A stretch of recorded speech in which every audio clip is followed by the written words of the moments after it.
CEO dengan rendah hati meminta mantan pacarnya untuk memilih antara dirinya dan uang. Tak disangka, wanita itu tanpa ragu memilih uang. Siapa sangka, 7 tahun telah berlalu.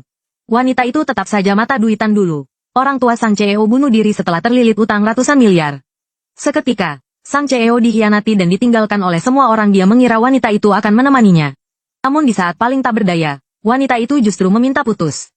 Aku mau bersamamu karena aku mengincar statusmu sebagai pewaris keluarga Xiao. Sekarang kamu tidak punya apa-apa lagi. Kalau aku tidak putus denganmu, memangnya untuk apa aku tetap bersamamu? Sang CEO tak percaya wanita itu bisa seperti ini. Dengan mata memerah ia memohon agar tidak ditinggalkan. Namun, wanita itu malah menamparnya dengan keras. Punya uang baru bisa bicara soal cinta. Kata-kata dingin wanita itu bagai pisau tajam yang menusuk jantungnya. Melihat wanita itu pergi tanpa ragu, hati sang CEO hancur berkeping-keping. Ia menerobos hujan deras, terus mengejar mobil wanita itu. Bahkan sahabatnya pun tak tahan melihat kekejaman wanita itu. Padahal mereka tidak tahu, wanita di dalam mobil itu merasa lebih sakit daripada sang CEO. Alasan dia dengan kejam meninggalkannya sepenuhnya karena terlalu cinta-cinta sampai rela menukarkan jantungnya sendiri dengan seorang konglomerat misterius. Ternyata jantung konglomerat misterius itu rusak, dan kebetulan jantung wanita itu cocok demi membantu sang CEO bangkit kembali. Ia rela menukarkan jantungnya untuk konglomerat itu, agar dia mau menginvestasikan 300 miliar untuk sang CEO 7 tahun kemudian. Seperti yang diduga, berkat investasi dari konglomerat itu, sang CEO berhasil menjadi orang terkaya di dunia. Sementara wanita itu, yang hidup dengan jantung buatan, justru menjadi seorang ibu tunggal yang bekerja sebagai pengantar makanan siang dan malam. Saat dokter memberitahunya bahwa jantung buatannya telah mencapai batas, ia sama sekali tidak takut mati. Satu-satunya kekhawatirannya adalah tidak bisa mengumpulkan biaya operasi putrinya sebelum meninggal. Tak disangka, baru keluar dari ruang rawat, ia menabrak sahabat sang CEO. Melihat wanita itu hidup menderita setelah meninggalkan sang CEO. Sahabatnya merasa wanita itu pantas mendapatkannya. Setelah wanita itu pergi, ia mendengar dari dokter bahwa hidup wanita itu tidak akan lama lagi. Sesaat yang lalu ia masih mengejek wanita itu karena menuai apa yang ditabur. Namun sedetik kemudian ia mendengar dokter berkata, 7 tahun lalu wanita itu mendonorkan jantungnya kepada seorang pengusaha kaya. Dan dirinya sendiri hanya bisa hidup dengan sisa jantungnya. Masih sangat muda, kasihan sekali, 7 tahun yang lalu. Bukankah itu saat grup Xiao bangkrut? Sahabatnya tidak bisa percaya, ia pun segera pergi untuk menyelidiki kejadian tahun itu di sisi lain, demi mencari uang untuk biaya operasi putrinya. Wanita itu mengantar makanan ke acara pertunangan sang CEO. Melihat kesuksesan sang CEO sekarang, dan ada wanita cantik di sisinya, hati wanita itu terasa pedih. Ia berniat pergi diam-diam. Tidak ingin mengganggunya lagi, namun tak disangka, ada yang mengenalinya. Dalam kepanikan, wanita itu tidak sengaja menyenggol meja minuman di pesta pertunangan mereka. Hingga saat ia melepas masker dan melihat wajah wanita itu, sang CEO seketika dikuasai oleh kebencian.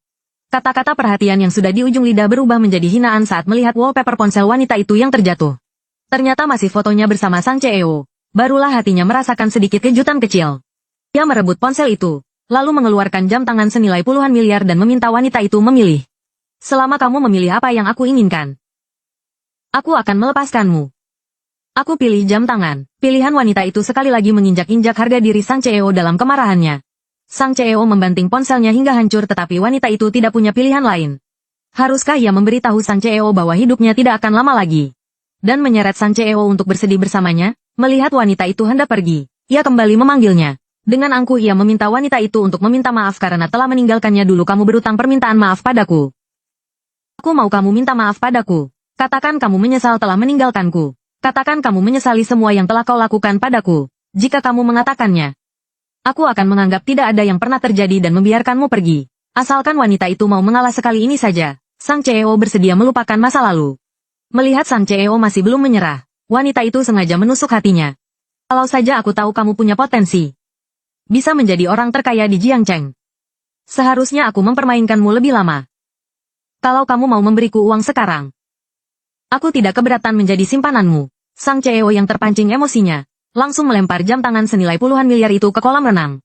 Dia berkata, jika wanita itu melompat dan mengambilnya hari ini, ia tidak hanya bisa pergi dengan selamat, tetapi jam tangan itu juga akan menjadi miliknya meskipun ia ingat peringatan dokter bahwa jantung buatannya telah mencapai batas.